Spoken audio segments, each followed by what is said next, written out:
성도 여러분 반갑습니다. 우리 주님과 늘 동행하는 가운데 아름답고도 행복한 매일매일의 삶을 누려나가는 여러분 모두가 될 수 있기를 간절히 바랍니다.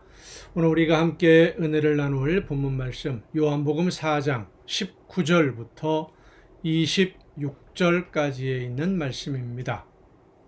요한복음 4장 19절부터 26절까지에 있는 말씀 봉독합니다. 여자가 이르되 주여 내가 보니 선지자로소이다. 우리 조상들은 이 산에서 예배하였는데 당신들의 말은 예배할 곳이 예루살렘에 있다 하더이다. 예수께서 이르시되 여자여 내 말을 믿으라. 이 산에서도 말고 예루살렘에서도 말고 너희가 아버지께 예배할 때가 이르리라. 너희는 알지 못하는 것을 예배하고 우리는 아는 것을 예배하노니 이는 구원이 유대인에게서 남이라.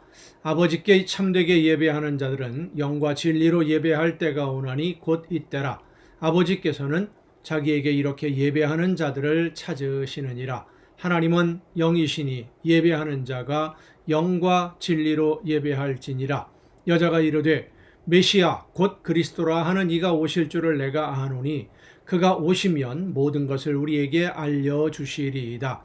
예수께서 이르시되 내게 말하는 내가 그라 하시니라. 아멘. 지난 주간 동안에 사마리아 수가라는 마을의 우물에서 사마리아 여인과 만난 예수님의 말씀을 함께 묵상하는 중입니다. 처음에는 물을 달라라고 요청하던 예수님을 무시하면서 냉소적으로 응답하던 이 사마리아 여인이 대화의 입장이 바뀌면서 그동안 궁금하게 여기고 있던 문제에 대해서 예수님에게 질문을 하고 예수님이 대답을 하는 장면으로 넘어가게 됩니다. 그동안 유대인들과 사마리아 사람들 사이에 있었던 갈등의 원인, 사마리아인과 유대인이 믿는 하나님 중에 어떤 하나님이 진짜 하나님이냐 하는 문제로 그들은 늘 다투었습니다.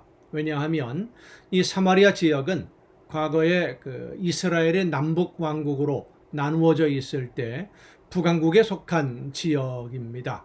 북왕국을 건설한 여로보암이 남왕국에 속한 예루살렘으로 백성들이 예배하러 하나님께 예배하러 갔다가 왕래하다가 자기를 배반하게 될 것이 두려워서 금으로 송아지 형상을 만들고 베델과 단에 제단을 쌓고 제물로 제사하면서 금으로 만든 송아지 형상을 하나님이라고 이스라엘 백성들에게 선포했었죠.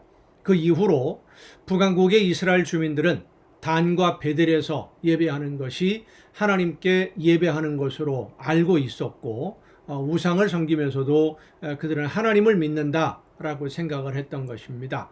그리고 아수르에게 멸망을 당한 후에 이주해온 다른 나라 백성들이 사마리아 지역의 신에 대해서 알려달라고 아수르 왕에게 요청했을 때 북왕국 이스라엘 지역에서 아수르에 끌려갔던 제사장 중에 한 사람을 사마리아 지역으로 보냈고 이 제사장이 하나님에 대해서 가르쳤습니다마는 각 주민들은 자기 나라에서 섬기던 신을 섬기면서 그러니까 우상을 섬기면서 하나님도 섬기는 혼합 종교로 만들어 버립니다. 열왕기하 17장에 보면 각 나라 사람들이 자기 나라에서 섬기던 신을 위해서 신당을 만들고 하나님도 섬기면서 오늘에 이르렀다라고 이렇게 기록을 합니다.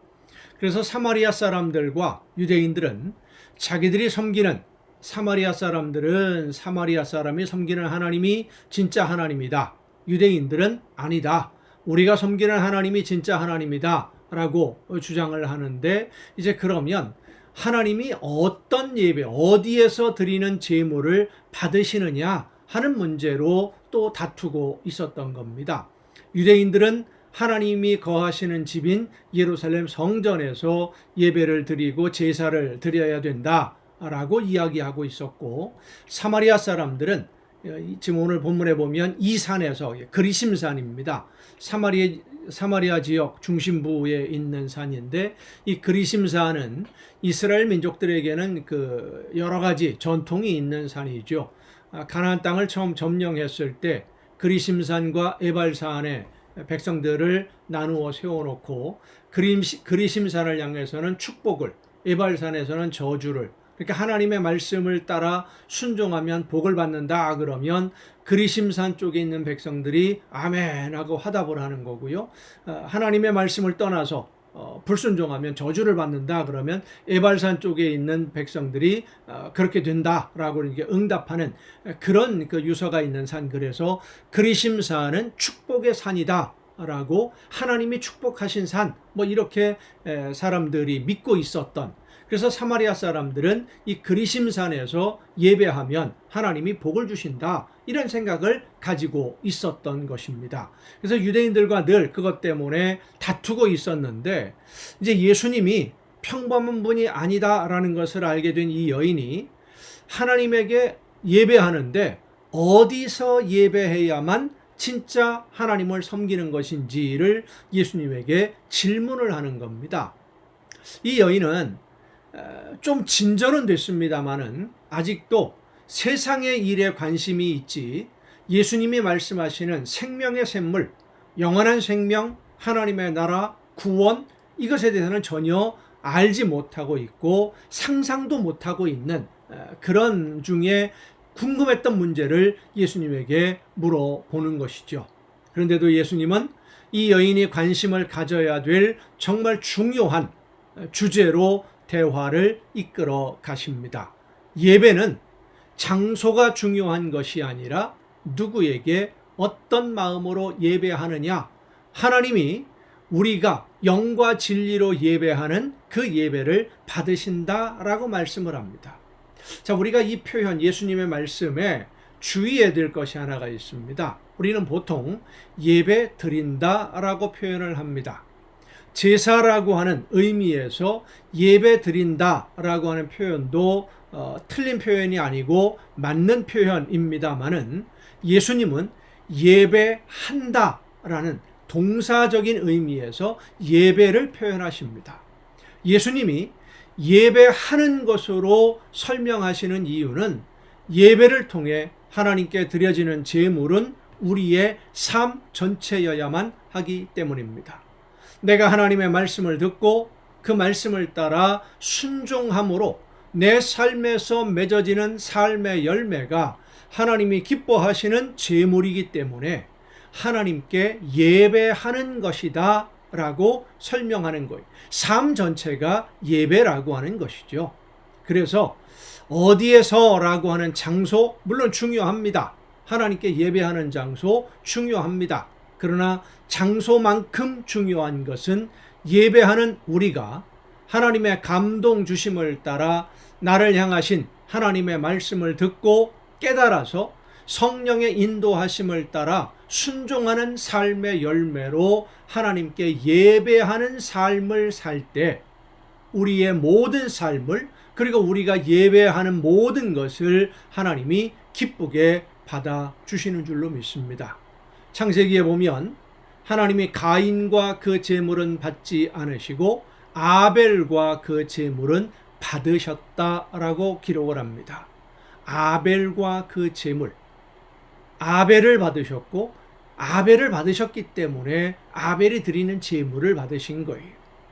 오늘 나에게 말씀하시는 하나님의 말씀을 듣고 믿음으로 순종할 때 내 삶이 하나님이 나를 기쁘시게 받으시는 예배가 되는 것이고, 나는 하나님을 기쁘게 해드리는 예배하는 자, 예배하는 성도가 되는 것입니다. 여러분 모두가 하나님께 예배하는 성도, 삶에서 하나님의 말씀을 실천하며 순종함으로 하나님의 나라를 살아가는 하나님의 백성, 그리고 하나님의 모든 계획을 이뤄내는 하나님의 자녀로서 하나님께 영과 진리로 예배하는 여러분 모두가 될 수 있기를 간절히 바랍니다. 기도하시겠습니다. 크신 사랑과 은혜로 오늘도 연약한 저희들의 삶을 능력과 권능으로 붙들어 주시고 인도해 주시는 아버지 하나님, 성령의 인도하심을 따라 영과 진리로 하나님께 예배하는 우리 모두의 삶이 되게 하여 주시옵소서. 우리의 모든 삶의 열매가, 모든 삶이 하나님이 기쁘게 받으실 만한 아름다운 열매, 순종의 열매로 가득 채워지는 복을 누리게 하여 주시옵소서. 이 모든 말씀을 예수님의 이름으로 기도하옵나이다. 아멘. 여러분, 오늘도 수고 많으셨습니다. 내일도 정한 이 시간에 이 가정 예배를 통해서 여러분 모두 함께 다시 만날 수 있기를 바랍니다. 내일 뵙겠습니다.